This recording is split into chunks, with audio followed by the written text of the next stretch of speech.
Исәнмесез? Инде яңа ел җитте. Юаннар көзгесе рубрикасының беренче яңа елы. Бу сәхифәдә без милләт турындагы язмаларга игътибар итәбез. Менә Халкы минем газетаның соңгы декабрь саны чыкты. Монда үзенчәлек дип эзләп табарга туры килә. Милләт турында гына түгел, тормыш турындагы язмаларын. Чөнки Халкым минем һәр язмасы белән татар милләте, аның оешмалары турында яза һәм сөйли. Декабрь санында Милли шура татар конгрессының киңәйтелгән утырышы, стратегия турында фикер алулар турында язма киләчәкне үзебез кайгыртмасак дип атала.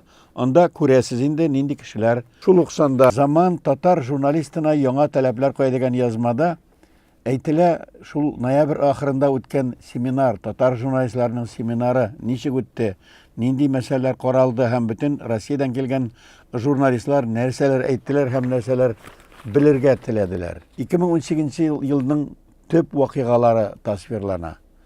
Әйе, менә шушы хәлләр булды инде.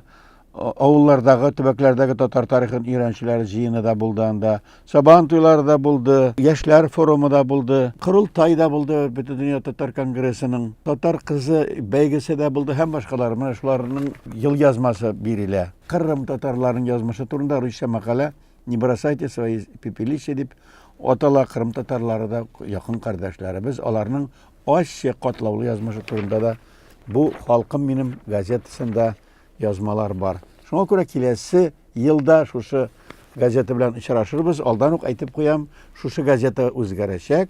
Киләсе ярты елда, инде июнь аеннан башлап, аның исеме Татарлар дип аталачак. Татар конгрессының газетасы икенче ярты еллыкта яңа исем белән чыга башлагач, аның истәлегендә дә үзгәрешләр булыр дип көтәргә кала.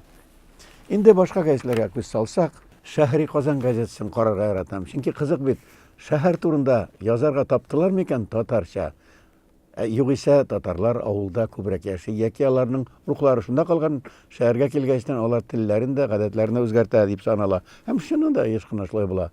Ләкин барыбер бар хәзер татарча яшәү шәһәрдә дә бар, һәм кызыклы информация да була. Милли информация түгел, мәсәлән, фатир, аның бәяләре.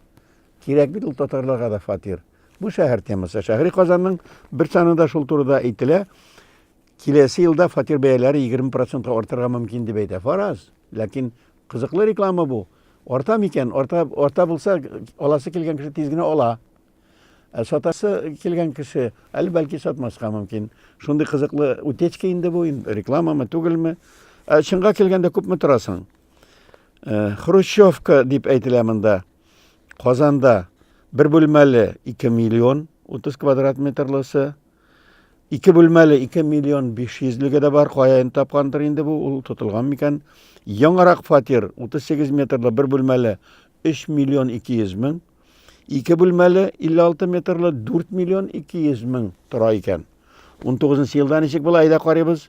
Eğer de dölçek bulsan 1 bölmelini 40 metrlini sen alasın 2 milyon 600 minge ağayını. Şulay dolçuk ilişlep fatir satуда 2 bölmelerini alsan 52 kvadratlığını 4 milyonga alasın. Bunu işitken kişi bitindi tezirek alıp kalırga gerek bu yıl deyip aşağıga şabır ölgürmez bu yıl indi mıgayın. Lakin şundan da milli tırmış hem maddi tırmış şehirge köşeye barak. Kişiler şehirde köp yaşı. Şuna göre matbukat da buna itibar etmey kalmay. Teatrının 30 yıllığı bayram etildi köpten tügül. Hem şunday söz, biz şunday teatr tüzürbiz degen şunday bir kinayalli hem ümitli, optimistik şigar bilen әйтілә. Шулық Шәһри Казанда соңгы вакыттагы игътибарның уртагысында булган вакыйга Татар җыры фестивале. Бу куш биттә инде нәрсә генә әйтелмәгән. Кәттә тамашачы. Бу инде президент Рөстәм Миңнехановна килүдер инде, анда башкаларында көтелмәгән дуэт. Бу инде Элвин Грей белән Айдар Галимовның дуэтыдыр инде, һәм якты йолдызлар дип әйтелә. Менә карагыз үз күзегез белән.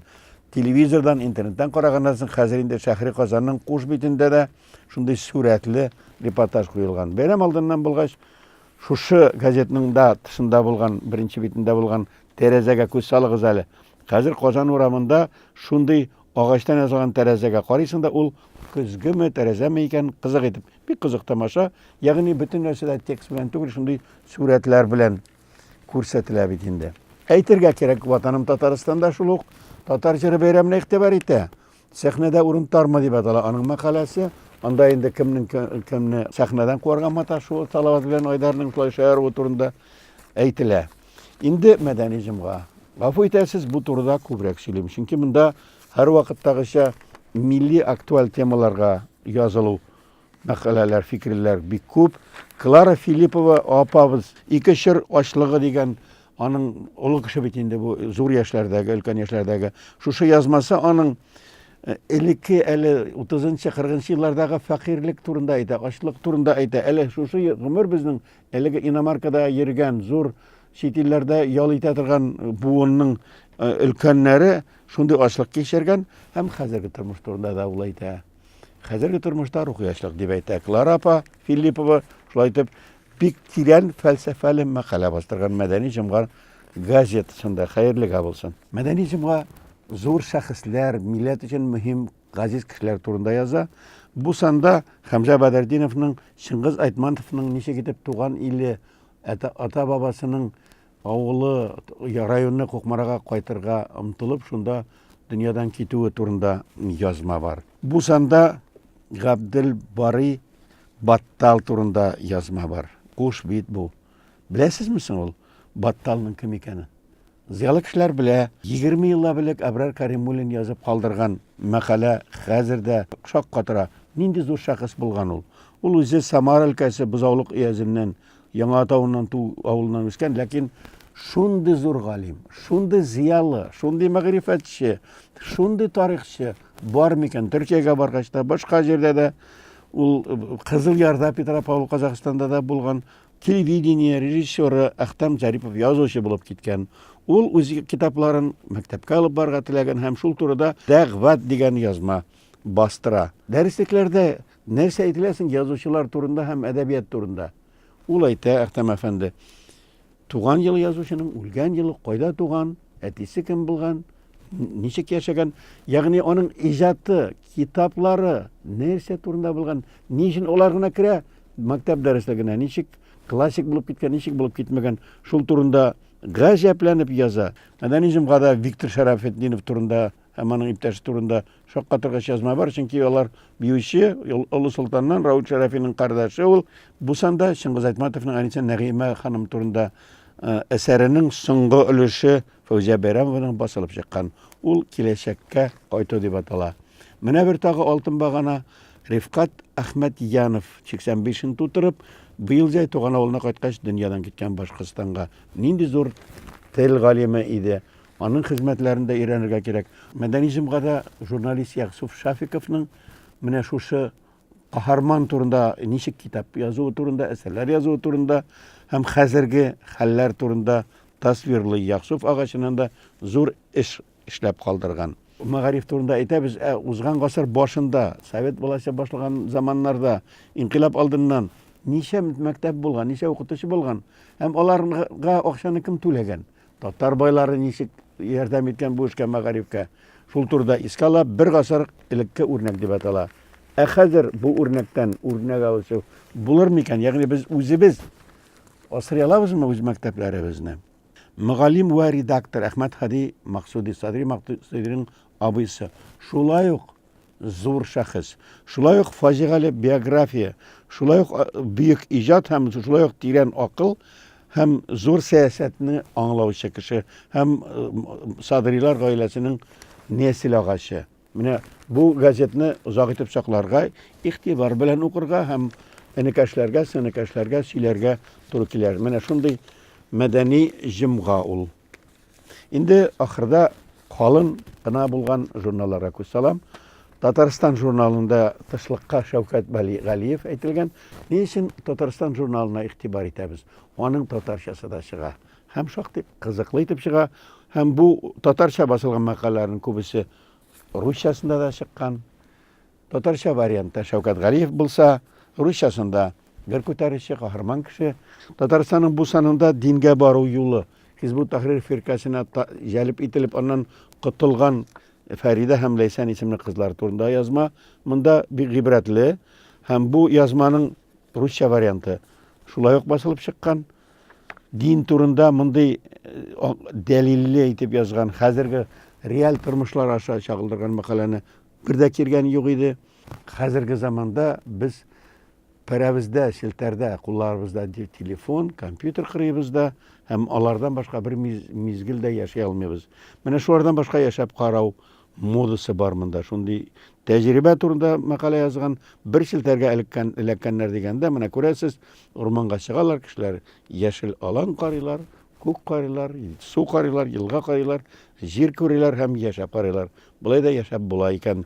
Һәм бу кызык һәм бәлки сәламәтлек өчен файдалы. Бу турыда тәфсил әйтеп язганнар һәм бу мәкаләнең дә русча варианты да бар. Шулай ук менә журнал булгач аның төслелеге бит инде миңа кызык булды. Кышларның ярышы, көзнең кызучага көрәшәләр килгән. Менә нинди рәсемнәр һәм әлеге менә бу авиация бәйрәменең Казанда гөрләп үтүе турында истәлеккә калган ул. Тавышы гөрләп китә, рәсеме шулай ук кагазда истәлек булып кала. Борынгы елдан килгән гадәт, казы мәсе турында репортаж бар. Менә шу казында, өмәсендә журнал булгач, аның үзенчәлеге шул, аны әйбәтләп карарга мөмкин. Шунысы да кызык. Менә шушы Татарстан дәүләт хөкүмәт журналында Улуг Мөхәммәд һәм аның улы Мәхмүд дигән язма шаккатыра инде. Улуг Мөхәммәд кем булган? Һәм тагын инде Казан ханнары булган. Кайда күмелгәннәр шушы ханнар? Аларның тормышы, биографиясе, ничек яшәгәннәр һәм фараз ителгәнчә аларның ниндирәк булганнар алар. Менә шул турыда язма, минемчә тарих ул. Мондый журналларда аларда кирәк. Милли тормыш дигәндә күннән атка әйләнгән авыл яки күн авылын бит инде тәрҗемә иткәннәр. Күн авылы 84нче биттә. Менә шул турыда да язма бар. Ягъни теләгәндә рәсми журналында татарча әйтеп була. Һәм теләгәндә русча чыккан кызыклы мәкаләне татарча чыгарып та татарчасында русчага күрсәтеп була. Татарстан журналы, Идел журналы менә шундый үзенчәлеккә ия. Кем белә, бәлки киләсе елда мондый башлангычлар дәвам итеп, бәлки матбуаттагы бу үзгәрешләр көчәеп тә китәр. Көчәймәсә, үзебез гаепле булабыз, агайны. Хәзергә шуның белән сау булыгыз, яңа еллар котлы булсын.